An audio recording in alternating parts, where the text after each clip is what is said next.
Bismillahirrahmanirrahim. Assalamualaikum warahmatullahi wabarakatuh. Halo, saya Zaidan Faikor Rijal, mahasiswa dari Prodi Ilmu Hadis Universitas Islam Negeri Sunan Ampel Surabaya.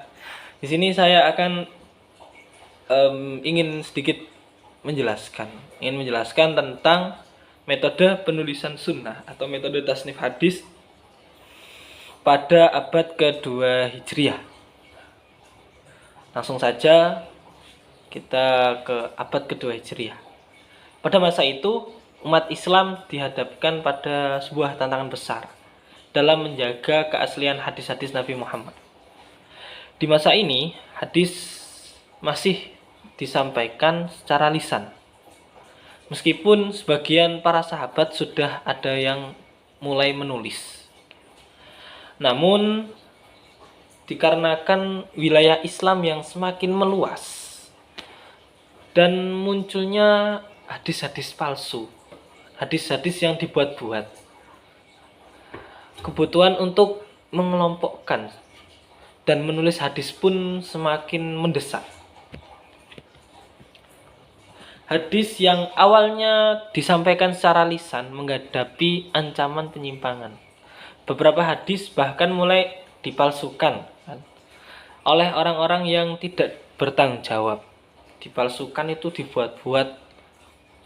Menyikapi hal ini, para ulama pada abad kedua Hijriah mulai menyusun hadis secara sistematis dengan tujuan utama yakni menjaga keaslian dan memperkuat warisan Nabi Muhammad.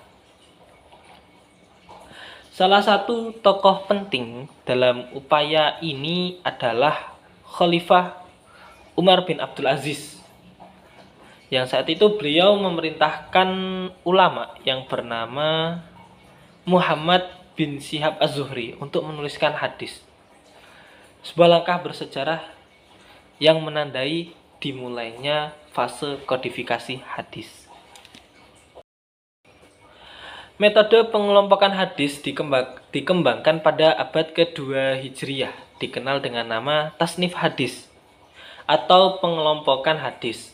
Metode ini memiliki ciri khas yang memudahkan umat Islam dalam memahami ajaran Nabi.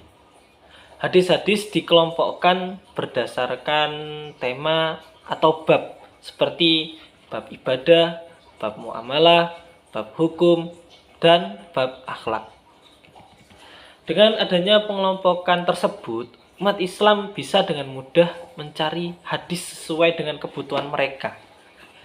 Jika seseorang ingin mengetahui hadis mengenai sholat, mereka cukup mencari dalam bab ibadah.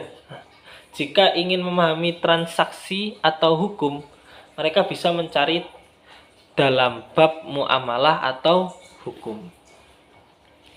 Selain pengelompokan berdasarkan tema di atas, beberapa ulama juga mulai menyusun hadis berdasarkan nama perawinya.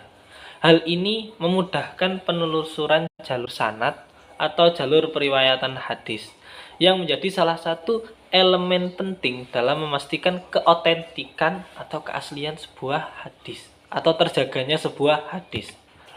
Tokoh-tokoh pada masa ini yaitu salah satunya adalah Imam Malik bin Anas, yang memainkan peran kunci dalam pengembangan metode tasnif hadis. Beliau menyusun kitab Al-Muwatta yang menjadi salah satu karya tasnif pertama. Dalam kitabnya, hadis-hadis dikelompokkan berdasarkan bab fikih, memberikan struktur yang jelas untuk memahami hukum Islam. Muhammad Syihab Az-Zuhri juga merupakan perintis besar dalam penulisan hadis. Jadi selain Imam Malik tadi, Muhammad bin Syihab Az-Zuhri juga salah satu perintis besar dalam penulisan hadis. Dengan dukungan Khalifah Umar bin Abdul Aziz, Az-Zuhri mulai menulis hadis secara sistematis, yang memungkinkan umat Islam untuk memperoleh hadis dengan cara yang lebih terstruktur dan terorganisir. Selain itu, tokoh lain seperti Ibnu Juraij, seorang ulama dari Makkah, juga berperan dalam menyusun hadis pada masa itu. Peran mereka memberikan fondasi yang kuat bagi pengembangan ilmu hadis untuk masa-masa berikutnya, untuk masa-masa setelahnya. Metode tasnif hadis yang berkembang di abad kedua Hijriah, meskipun masih sederhana, tapi memiliki dampak yang sangat besar. Pengelompokan hadis berdasarkan tema dan perawi memastikan bahwa sanad hadis bisa ditelusuri dengan mudah dan hadis-hadis yang sahih dapat dipertahankan. Kemudian pengelompokan hadis di atas tadi juga memudahkan para ulama dan umat Islam dalam mengamalkan ajaran Nabi. Dengan adanya sistem ini, mereka bisa lebih mudah memahami hadis-hadis yang sesuai dengan konteks dan kebutuhan zaman. Metode tasnif hadis yang dimulai di abad kedua Hijriyah ini menjadi cikal bakal lahirnya kitab-kitab hadis besar di masa depan, seperti Sahih Bukhari, Sahih Muslim. Kitab-kitab ini yang muncul beberapa abad kemudian menjadi landasan utama dalam ilmu hadis yang kita kenal saat ini. Dengan adanya sistem tasnif yang lebih terstruktur, umat Islam semakin mudah dalam mengakses hadis Nabi dan memahami ajaran Islam dengan cara yang lebih jelas. Inilah yang menjadi salah satu pilar penting dalam pelestarian sunnah Nabi Muhammad yang tetap hidup dan relevan hingga hari ini. Melalui upaya ini, ulama pada abad kedua Hijriyah tidak hanya melindungi hadis dari penyimpangan, tetapi juga memastikan bahwa ajaran Nabi Muhammad dapat diteruskan ke generasi mendatang dengan cara yang terjaga, sahih, dan sistematis.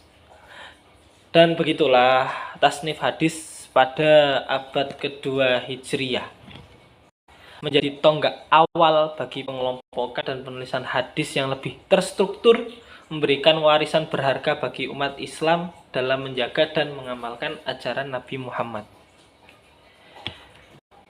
Cukup sekian yang dapat saya sampaikan, kurang lebihnya mohon maaf bila ada salah kata. Assalamualaikum warahmatullahi wabarakatuh.